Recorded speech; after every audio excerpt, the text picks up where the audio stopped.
Good morning, good afternoon, good evening, wherever you are.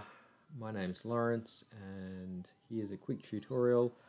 A question was asked in the Doodly group about grid lines and center balancing a video. So in the current iteration of Doodly, there is a grid, but apparently it doesn't center up very well. So let's roll out our own. So we're going to be using an application called Inkscape, okay, which we can use to create vector graphics. So what we're going to want to do is essentially we want to create a image which we can then have center points and whatever other points we want. So to do that, let's click the rectangle object and make a rectangle. Now what we want is we want this to be a particular aspect ratio. So if we're making our video to be the standard HD aspect, that's going to be 16 units long. So let's go 16, and it's going to be 9 high, okay? And that's just what it is. Because we work in vectors, absolutes don't matter because we can infinitely scale them. Obviously that's pretty small, hard to see, so let's click on the select object, and what we're going to do is we're going to grab this, but if I grab this we lose the aspect ratio. So if I hold down shift, if I hold down control, it keeps the aspect ratio the same. So let's do that again. Let's control Z. So I'll hold control and that changes the pivot point, but let's not worry about that. Okay, so now this is not actually that useful at the moment because if we were going to use this as a background, it's black. So what we want to do is we want to turn the fill to transparent. So to do that, make sure it's highlighted, then click that button there. Now what's happened here is we've got a big old fat outline. If you're using Inkscape for the first time, you might not have this side panel here to adjust the stroke. Go Object, Fill and Stroke, and that'll bring up this side, and then we go Stroke Style. And as you can see, I've got a ridiculously fat stroke there. So let's change this to 1 and see what it looks like. 1. Okay, so that's looking pretty decent there. So what we want to do now is we want to create our markers. So let's create a central dot, okay? Or we could create, I'm just thinking, do we want to create a line, like two intersecting lines for our center, or do we want a dot?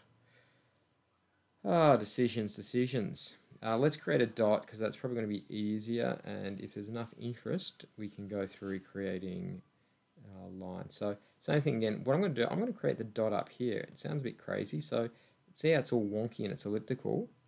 If we hold down the control button, it makes it easier to get a circular dot, okay?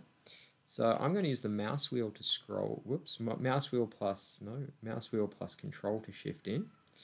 And this one, we can have it unfilled, we can just have it a line. We might want to change the color of the stroke. Let's change it to red. No, that's the fill. Whoops. So to change the stroke, we hold down shift and then the color, and that makes it red. So what we want to do is, I'm going to zoom out, and we want to put this dot right in the middle of that. So we could eyeball it. So we could eyeball it and say it's about there. But if we want it to be really clever, all we do is we make sure that's highlighted, hold down shift, click on the box, and let's see what's happened here. This is let's see, this is probably not going to work. So go to Align tool. If you can't find the Align tool, go Objects, Align and Distribute. Then we want to go last selected because we selected that box last. And we want to go, so we go to middle, so that's like horizontal, the horizontal, the vertical axis. So we're centering on the vertical axis or splitting the difference on a horizontal line, and then we do that one there. And as you can see, it's placed it exactly in the center. Okay, so what do we do from here? Well, what I like to do is I like to go into File, Document Properties. Now there is a, where are we? Resize page to content. So I hit that and it resizes the page to the content. So that content basically means anything we've made. So let's close that.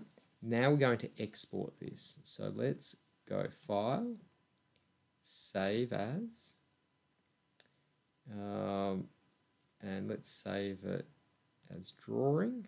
So let's go Save. Yes, we want to replace it. Okay, so we're finished with Inkscape. So now what we do is we go into our Doodly and we create a new video. So let's go whiteboard. Now, let's just say that you're doing a Facebook or Instagram and you want it square. You'd obviously use different aspect ratios, but we're going to do a 1080p. And so we know that's 1920 by 1080. And as we know, the ratio is 16 to 9, which is what we just created our image in. So let's go create.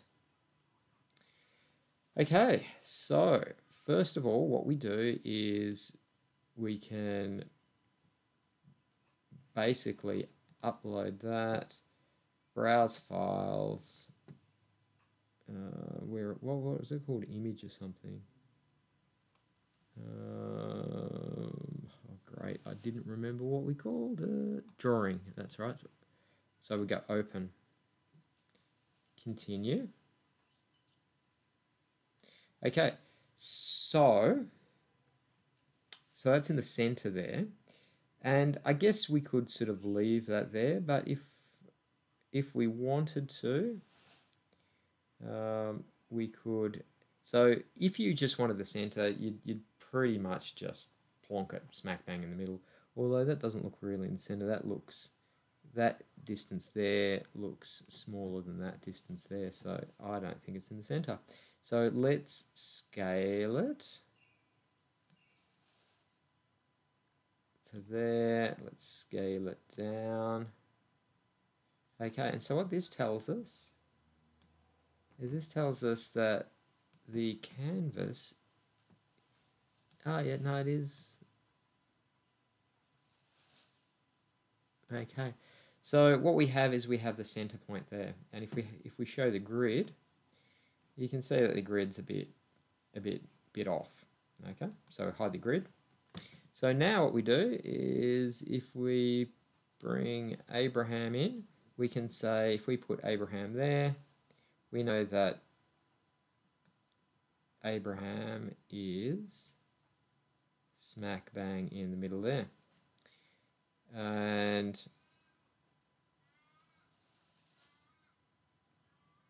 then whereas without this, using say the grid for example, we'd be sort of eyeballing it. Where's Abraham meant to go? But now we know that if we put the center point of Abraham, so probably his belt, right in the middle of that circle, then we know, and we could send that backwards. Okay, so what we could do is we could have this, and we could have this right forward. And whoops, Control Z. Okay, so we probably don't want that right forward because that means that we can't grab it. Send backwards. Okay, yeah, okay, so that's the layer issue. So looks like we just got to sort of wing it. We're put it there. And that is how, in fact, if we wanted him really centered, it looks like his center of mass was probably somewhere where the mouse is there because he's got his cane. So it would probably be somewhere like there. But that's an easy way that you can sort of center things. Now, when you go to export, all you do is click on the grid and delete it. And, whoops, no. Delete. Okay, about to remove the selected assets. Do we want to continue? Yes, we do. And now we have our asset centered. So we can also, if you wanted, you could, using Inkscape, using the distribute feature, you could use the rule of thirds and all kinds of other things. Personally, I hate having things centered. The only reason I'm making this tutorial is that someone in the group asked how we can center things. I much prefer having things off-centered, starting off with the rule of thumb of the rule of thirds, but obviously when we're dealing with artistic things, rules are only starting points. Rules are meant to be broken. So I hope this has been of some use.